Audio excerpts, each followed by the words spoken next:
The classroom on Kepler 7 station hummed with the usual mix of sounds that came from teaching 15 different species at once. Cadet Zerath sat in the third row, his scaled tail twitching with barely contained energy. His people, the Krithani, were warriors. They had conquered 12 systems before joining the Galactic Coalition, and every single victory was recorded in glowing crystal monuments back on his home world. Jake Morrison stood at the front of the room, his human frame looking small compared to some of the larger species present. He had been teaching military history at the academy for 3 years now, ever since he retired from active service.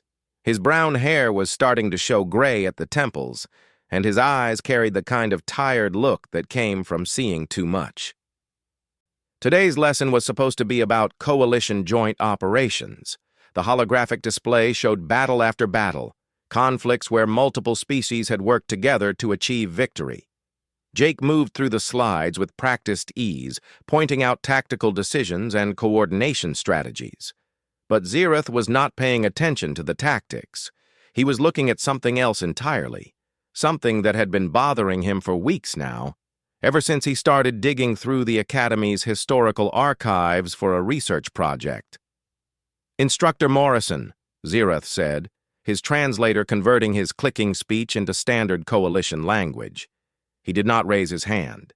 Krithani warriors did not ask permission to speak.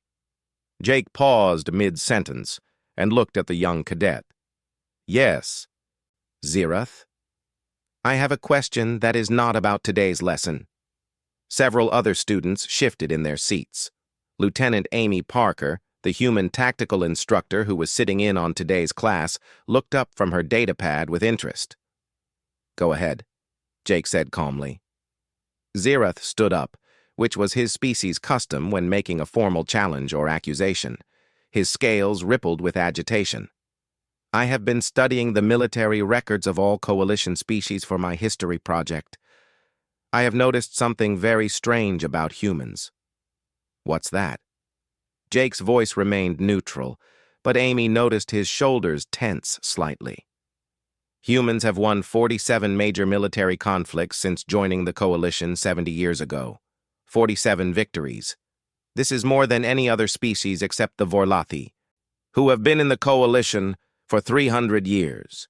Zerath's tail lashed. "But when I search for human victory monuments, I find almost nothing. When I look for celebration records, there are none. When I search for glory songs and triumph festivals, they do not exist."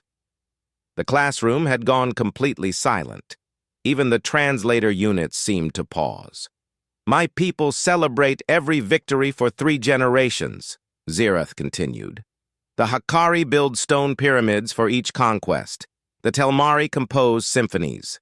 Every species in this room comes from cultures that honor their military successes. But humans?" He gestured at Jake with one clawed hand. "Humans act as if they are ashamed of winning. Are you too weak to celebrate?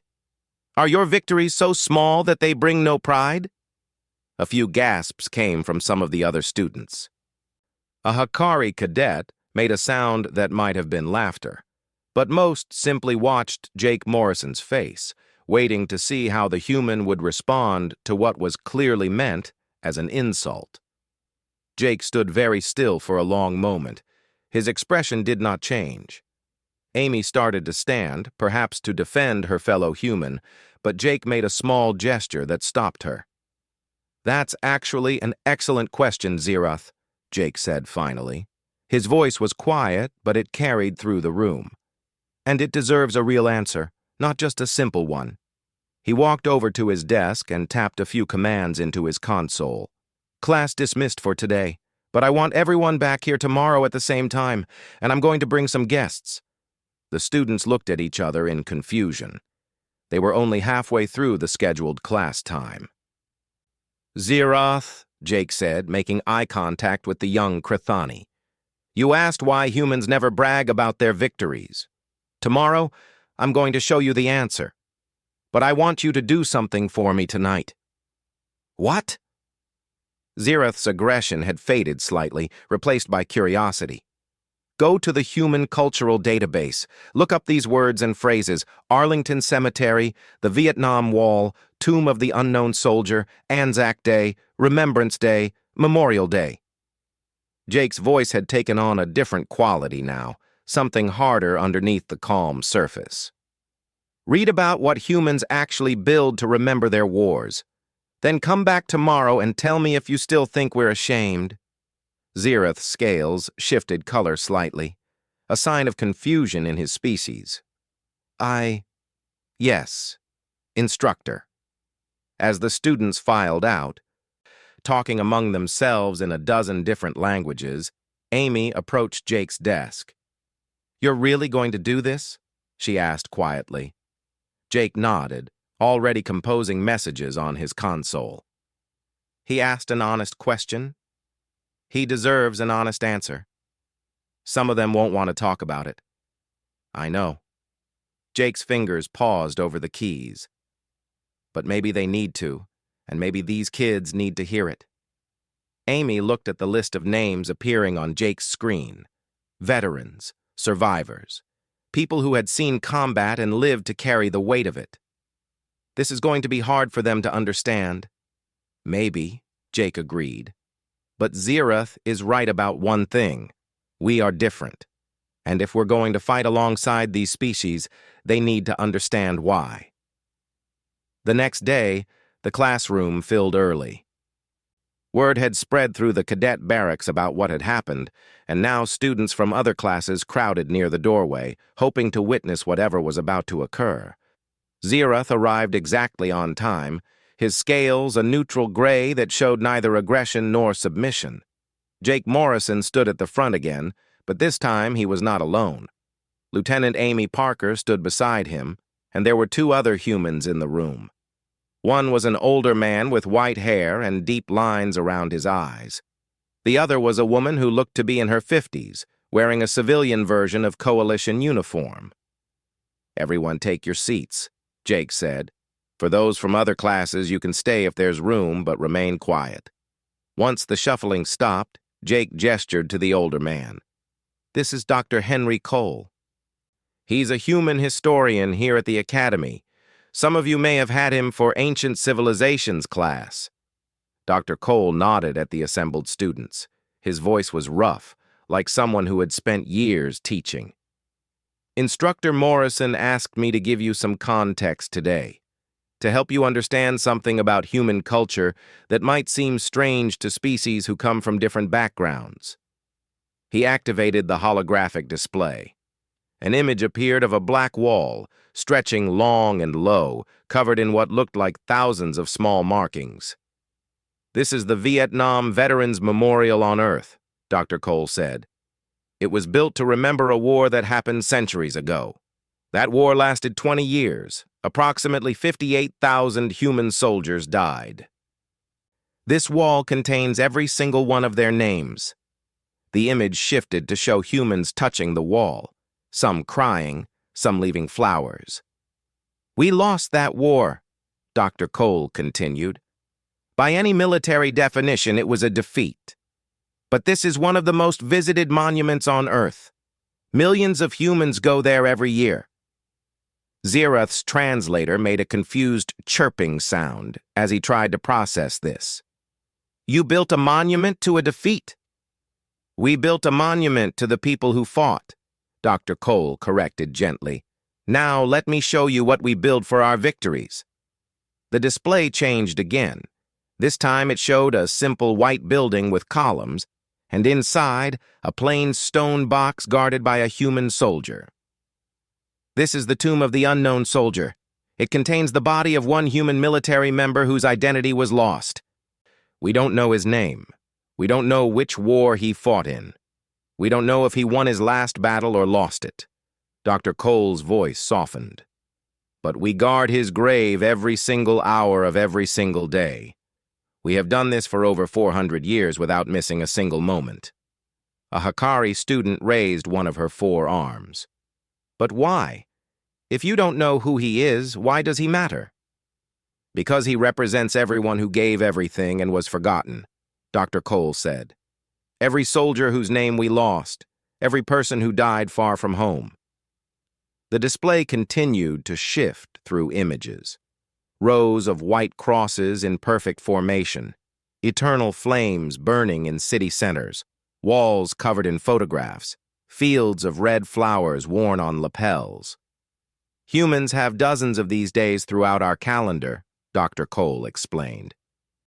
Days where we stop our normal activities and remember those who died in wars. We call them remembrance days, memorial days, days of silence. On some of them, entire cities stop moving for 1 minute. Everyone just stands still and thinks about the dead. Zereth's scales had shifted to a confused purple color. I have studied your military records. You have won so many battles.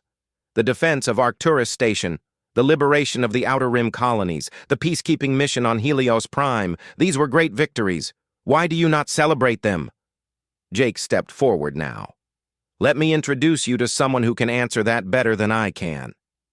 The holographic display shifted to show a human woman in a Coalition Admiral's uniform.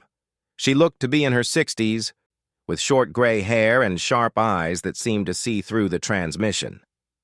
This is Admiral Lisa Bennett, Jake said. She commanded human forces at the Battle of Arcturus. Admiral, thank you for joining us. Of course, Jake, the Admiral said. Even through the hologram, her presence commanded attention. I understand you have questions about why humans don't celebrate our victories. Zereth stood again, this time with less aggression and more genuine confusion. Yes, Admiral. The Battle of Arcturus saved 4 billion lives across 6 species. The enemy fleet was completely destroyed. It was a perfect victory. But when I search human records, I find only lists of the dead and memorial services. Admiral Bennett was quiet for a moment.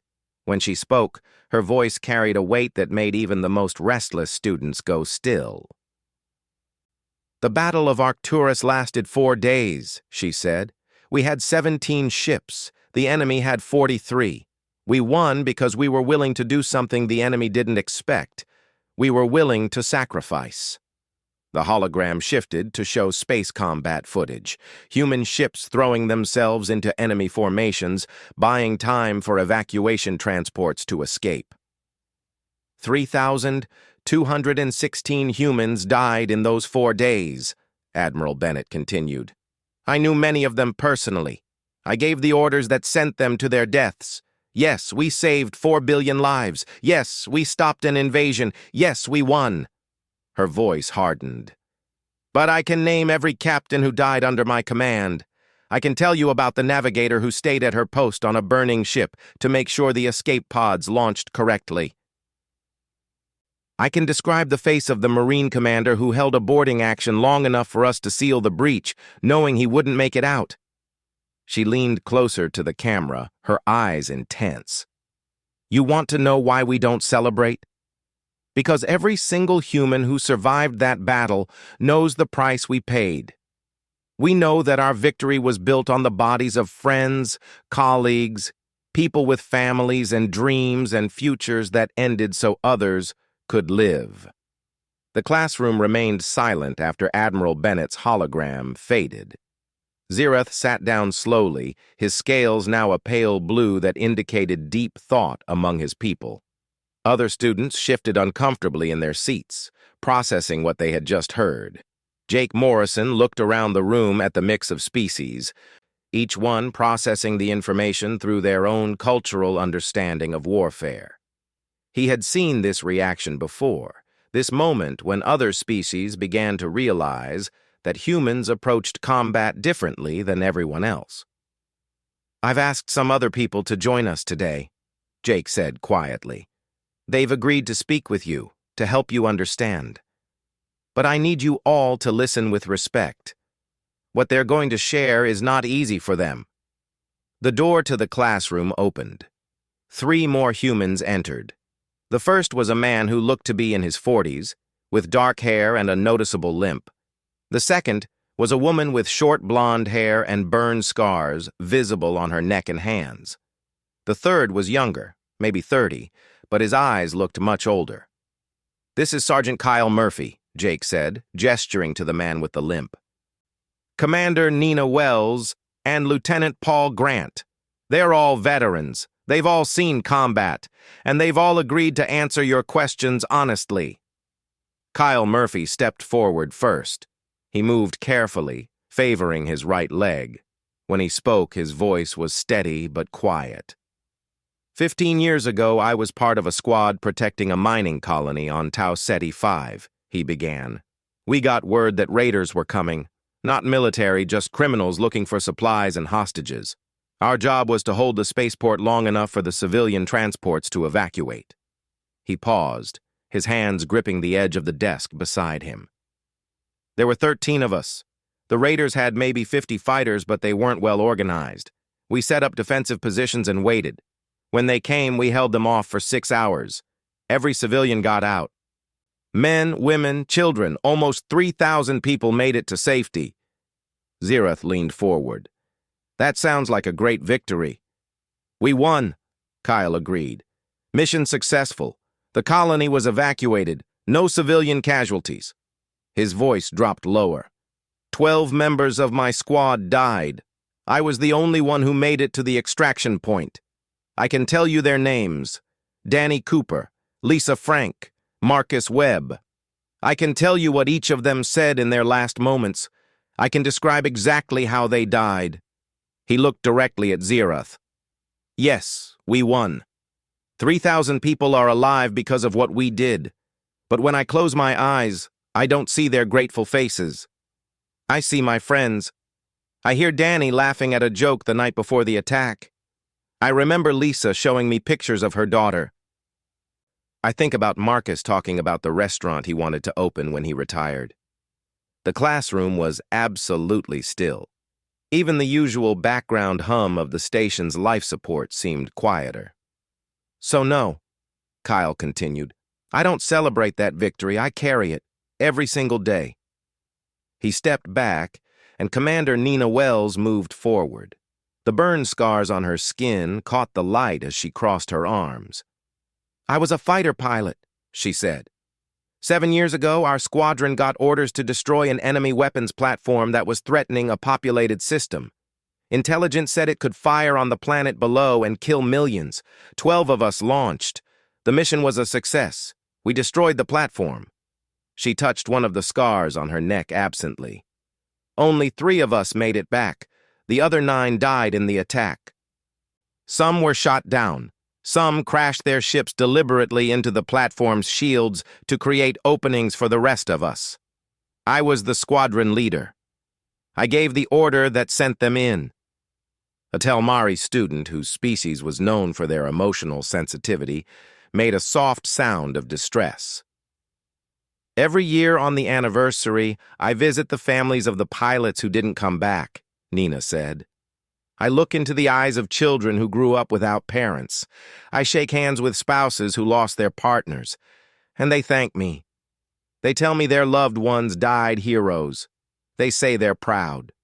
Her voice cracked slightly. But all I can think about is that I'm alive, and their family member isn't.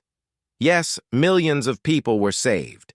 Yes, it was the right decision. Yes, we won.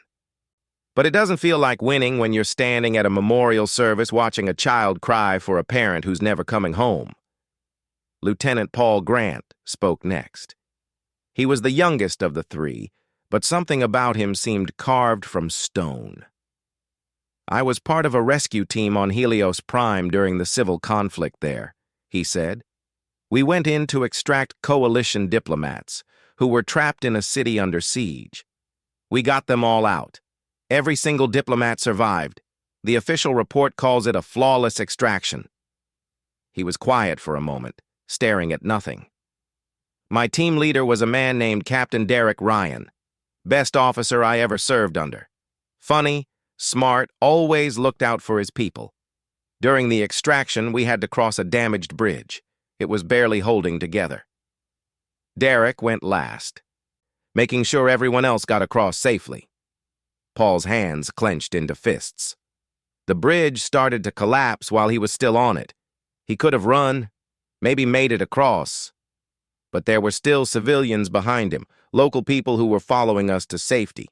If he ran, the bridge would have fallen and they would have died. So he stayed. He held the support beam with his own hands, braced it with his body, and told them to run. 32 people crossed that bridge because Derek Ryan held it up long enough. And him? Asked Ensign Thalcor, one of the thoughtful species who rarely spoke in class. He fell with the bridge, Paul said flatly. 200 meters down into a ravine. We recovered his body 3 days later. The weight of Paul Grant's words hung in the air like a physical thing. Several students looked down at their desks, unable to meet the eyes of the human veterans standing before them. Zerath's scales had turned a deep gray, a color his species showed when confronting something that challenged their understanding of the world. Jake Morrison had been standing quietly to the side, letting the other veterans speak. Now he moved to the center of the room. His jaw was tight, and Amy Parker noticed that his hands were trembling slightly. She had known Jake for 5 years, and she had never seen him talk about his own service. "You asked why humans don't brag about victories," Jake said, his voice rough. "You wanted to know if we were ashamed or weak. I think you're starting to understand that it's neither of those things. But let me make it completely clear." He walked to the holographic display and brought up an image. It showed a rocky canyon on a desert planet, with a narrow bridge spanning a deep gorge. "This is Hades Ridge," Jake said. 12 years ago, there was a conflict there. A local warlord was trying to take control of the planet's water supply. If he succeeded, millions of people would have died of thirst or been forced into slavery. The coalition sent peacekeepers. I was one of them. The image shifted to show a tactical map. My team was assigned to evacuate a village that was directly in the path of the warlord's army. 400 people, mostly families. We had 2 transport ships and about 6 hours before the army arrived. The only route to the landing zone was across this bridge. Zerath spoke quietly.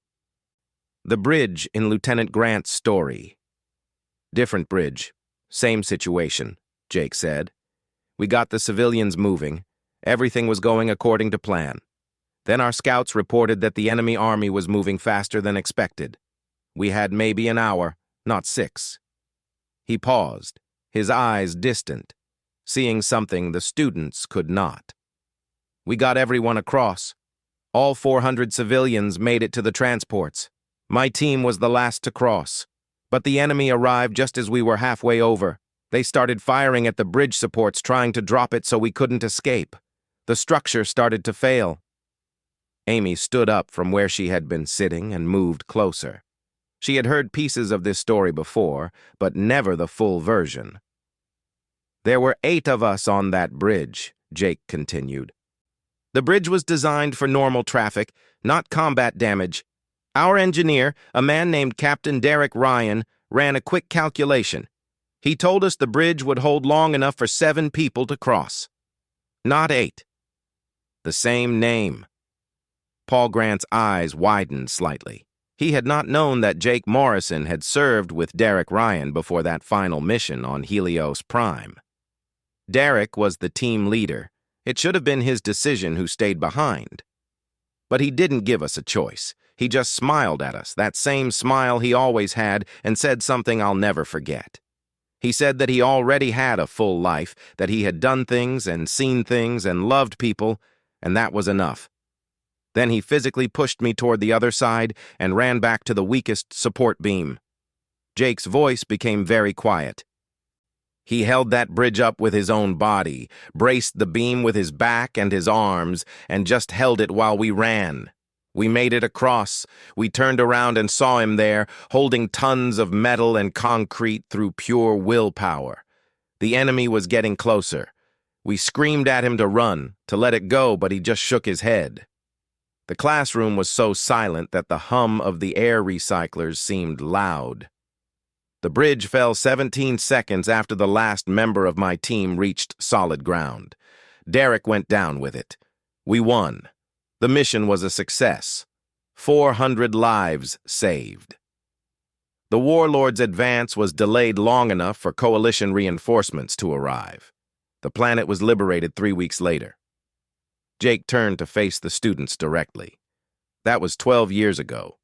I think about Derek every single day. Not because I'm weak. Not because I'm ashamed.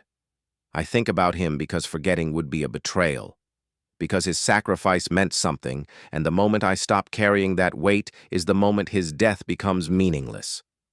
He walked slowly between the rows of desks. You want to know why humans don't brag? Because bragging about victory means celebrating the moment without acknowledging the cost. It means turning death into a statistic instead of a tragedy. It means forgetting the individuals who paid the price. Lieutenant Amy Parker stepped forward now. Her voice was steady and clear. Humans learned something terrible about ourselves a long time ago, she said. We learned that we're very, very good at killing. We learned that we can create weapons that destroy cities, that end millions of lives in seconds. We learned that we have a capacity for violence that terrifies us. She gestured to the other veterans in the room. So we made a choice as a species. We decided that we would never glorify war. We would never celebrate violence. We would never make combat seem exciting or fun or glorious, because if we did, if we started to enjoy it, we might start looking for excuses to do it again.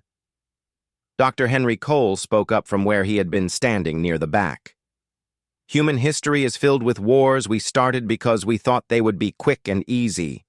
Wars we entered because we believed our own propaganda about glory and honor. Millions died in those wars. So we changed our entire cultural approach to combat. Jake nodded. We don't build monuments to victories. We build monuments to the dead. We don't sing songs about winning. We sing songs about loss and sacrifice and the hope that someday war won't be necessary. We don't celebrate the day the war ended with parties and parades. We celebrate it with silence and memory. 3 weeks passed after that day in the classroom. The story of what happened spread throughout Kepler 7 station like ripples in water.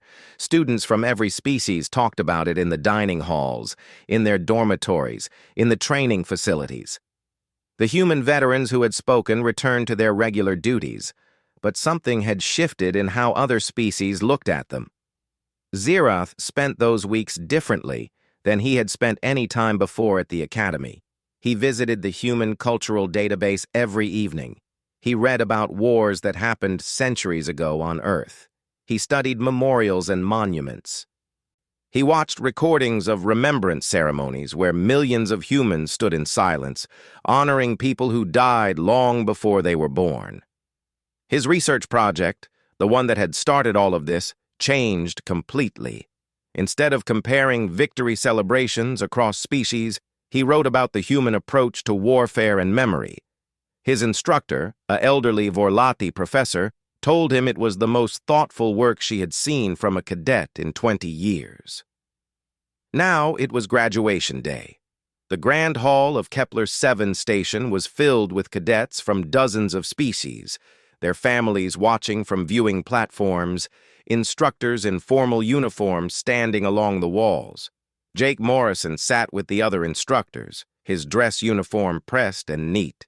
Amy Parker sat beside him, and scattered throughout the room were the veterans who had spoken to the class. The ceremony followed traditional formats. Commander Vexitar, the Insectoid Academy Director, gave a speech about duty and honor. Awards were presented for academic achievement and physical excellence. Then came the part where a cadet chosen by their peers would speak on behalf of the graduating class. This year, that cadet was Zeroth. The young Krathani walked to the podium with steady steps. His scales were a calm blue, showing thoughtful determination. He looked out at the assembled crowd, at the mix of species who made up the Galactic Coalition, at the humans scattered among them. Honored Director, respected instructors, fellow graduates, and families, Zeroth began, his translator projecting his words clearly.